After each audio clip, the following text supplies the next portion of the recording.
আলো নিভিয়ে হেডফোনটা কানেক্ট করে ফেলো।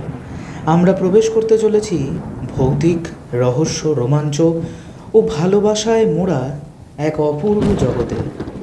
স্নায়ুর শীতল কাঁপুনি থেকে প্রথম প্রেমে পড়া, সব নিয়েই আসছি আমি তোমাদের বনফায়ার স্টোরিজ নিয়ে।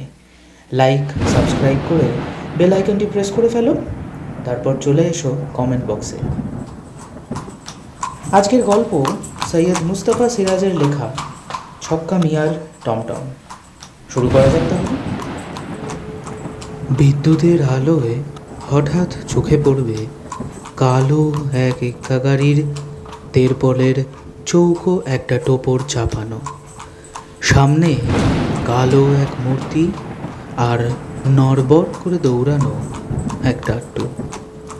টাট্টু বা টমটম কথাটা এসেছে ইংরেজি ট্যান্ডেম থেকে, যে গাড়ির সামনে কয়েক ষাঁড় ঘোড়া জোতা। কিন্তু ভীমপুরের ছক্কা মিয়ার একা গাড়ির মোটে একটা ঘোড়া, তবু আদর করে লোকে নাম দিয়েছিল টমটম।